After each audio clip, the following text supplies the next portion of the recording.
Yos, disiarkan langsung dari puncak Gunung Kidul. Persawahan yang asli diikuti dengan mendung yang sangat mendayu-dayu. Welcome back to me, Papa Kilo Bravo Charlie Romeo, Black Rider on the Catwalk, yo.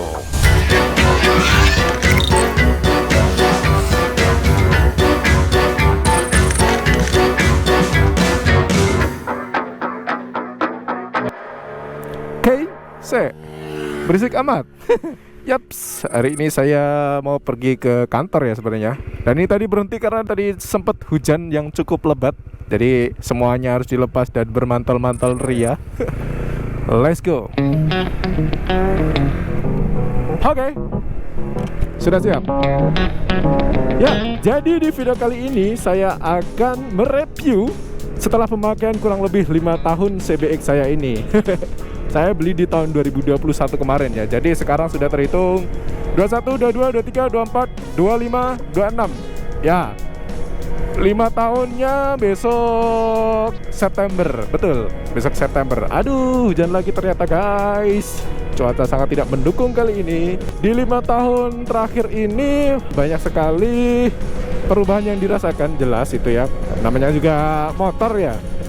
Semakin lama pasti antara entah itu performa, entah itu mungkin keadaan bentuk motornya, body-bodinya pasti ada yang dimodif, ada yang baret bahkan. Jadi semuanya saya akan kupas tuntas menurut opini saya dan based by pengalaman serta pemakaian CBX saya selama 5 tahun ini. Begitu.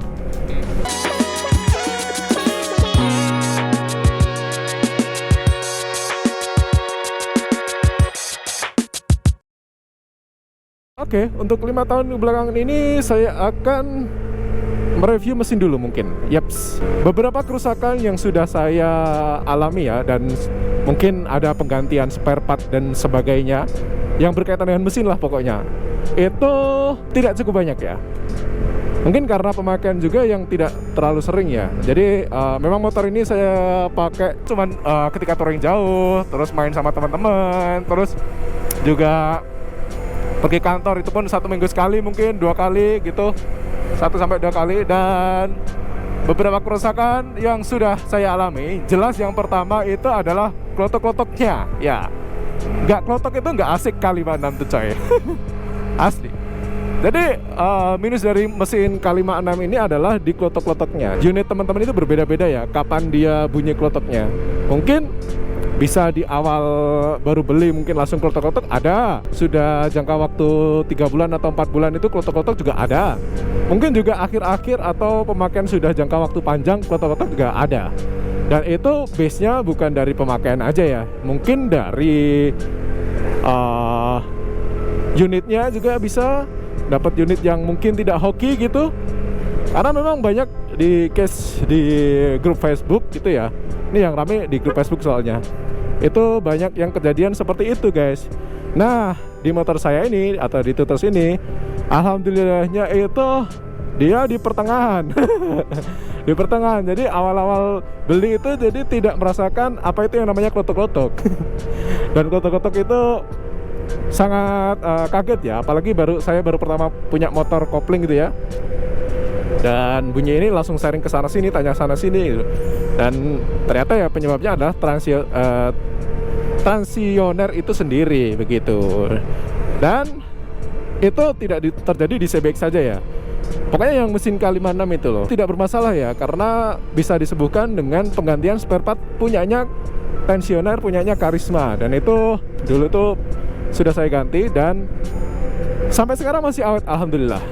Ya, penyebabnya tidak lain dan tidak bukan itu pada di pegas tensionernya begitu. Nah, terus yang lain apa aja bang? Yang lain alhamdulillah sampai sekarang belum ada ya. Tapi kalau penggantian itu yang sudah saya ganti itu adalah yang pertama kamplas kopling. Itu belum lama, itu sebelum touring ke Garut itu kamplas kopling sudah saya ganti. Dan kemarin pakai alternatif punyanya Vega ZR kalau nggak salah. Itu karena saran dari grup. Kemudian ya memang sih harga buat kampas kopling CBX ini yang orinya itu cukup mahal ya. Kemudian kasa atau filter oli, nah itu sudah diganti juga. Yaps, kurang lebihnya 3 itu sih. yang sudah pernah ganti di mesin K56 ini. Ya, bagi teman-teman mungkin beda pemakaian, beda cara pakai motor, akan berbeda hasil dan jangka waktu pemakaiannya juga, jelas sih. Mesin sudah, ke body mungkin ya. Nah, body ini yang bikin saya harirur ini. Body ini dari awal beli itu dulu pernah jatuh ya, sudah pernah jatuh bego ya. Itu karena standarnya, dan ini banyak banget dialami sama teman-teman karena memang standarnya itu pendek guys. Sedangkan motor ini kan lebih tinggi daripada CB150R gitu.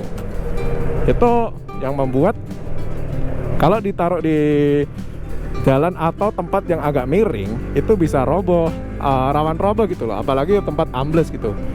Nah, salahnya saya kemarin adalah naruh di tempat yang lembek gitu, agak di tanah yang semi-semi pasir, semi-semi batu gitu, dan akhirnya ya sudah jatuh. Dan itu sudah saya ganti, itu tepung kirinya sudah saya ganti. Setelah pas itu semua body-bodinya yang saya ganti, karena ya saya mengalami crash ya, yang buat pengendaranya sih aman, maksudnya saya sendiri aman, cuman buat motornya kemarin juga habis lumayan gitu. Karena memang spare part dari Sebek ini masih ori ya, dan gak ada yang KW. Dan itu cukup menguras kantong kemarin juga. Itu banyak yang rusak itu kemarin. Dari towernya yang depan itu ada yang bengkong, terus ada bodi yang juga patah-patah, rusak gitu. Pokoknya banyak lah. Itu dia. Kemudian apalagi bang? Nah, ini yang banyak di share juga sih sama teman-teman yang di Facebook. Cuman saya nggak tahu ya, karena saya mungkin belum mengalami ya, atau mungkin juga dapat unit yang cukup bagus gitu. Itu ada pada di shop di upside down depan ya. Banyak saya temui di grup Sebek itu yang upside down depan itu bonjot guys. Dan itu tidak tahu kenapa bisa bonjot itu. Pemakainya kayak mana itu. Memang banyak sih case-nya yang ngebuat shock depan itu bisa bonjot gitu loh. Hal yang cukup penting sih itu ya. Cuman yang lainnya ada juga. Dari setang yang dia itu mungkin kalau teman-teman Sebek yang ngeh ya, jadi setang Sebek itu sebenarnya gampang bengkong guys. Jadi depan ini kan ada karet ya, depan tensioner tuh tensioner lagi racer itu ada karetnya. Nah itu tuh Sebek tuh bisa, stangnya tuh bisa dibengkok kayak digoyang-goyangan gitu loh. Karena itu fungsinya kan buat peredam kan. Kalau nggak dikasih itu juga nggak enak juga sih stangnya.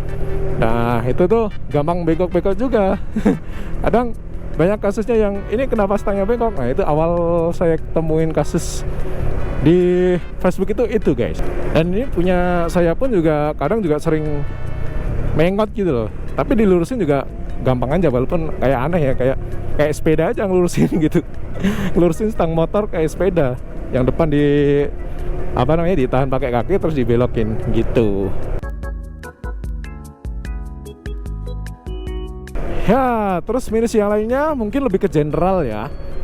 Ya, karena ini mesin K56 dengan bodi yang terhitung cukup berat ya, dengan mesin se-Hello Kitty ini, dengan badan yang sebesar ini, itu cukup berat dan cukup ngos-ngosan ya. Apalagi yang punya Sebek itu pasti ditambah dengan modif-modifan perintilannya yang cukup berat juga, seperti crash bar, seperti box-boxnya, seperti bracket boxnya juga.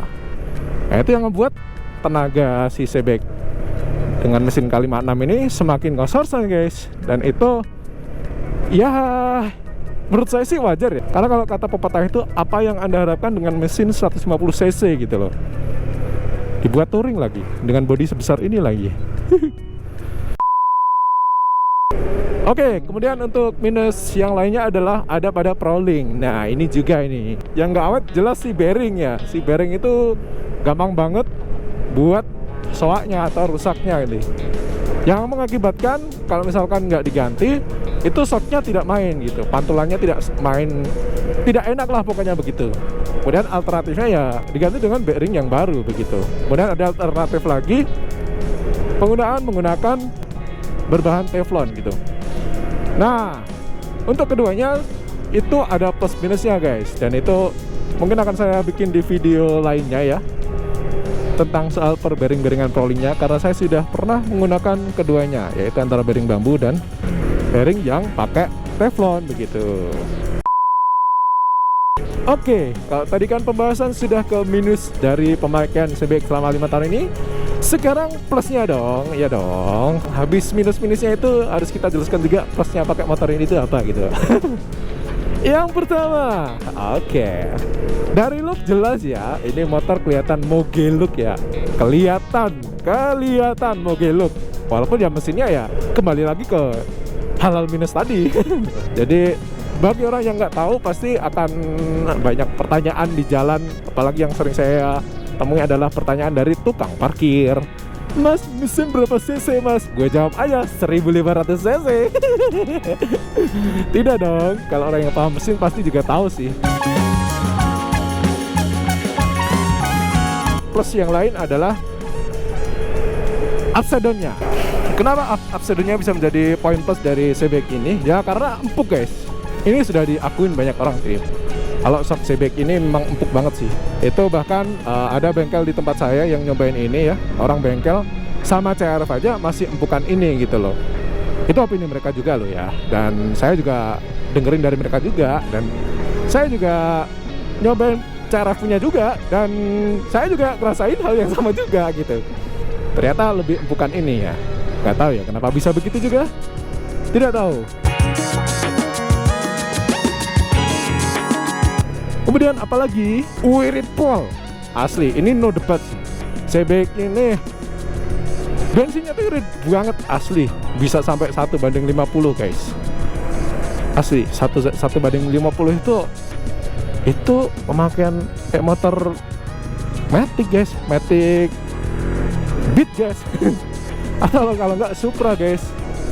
Yang tankinya sebesar ini. Jadi kemarin juga pas dari Garut saya tidak ngisi bensin sama sekali, asli. Saya tidak ngisi bensin sama sekali. Saya fullin kan dari Jogja itu, saya fullin. Dan dari berangkat sampai pulang saya tidak mengisi sama sekali. Begitu. Ngisinya pas sampai Jogja. Ngisinya pas sampai Jogja itu tinggal 1 bar kalau nggak salah. Ya.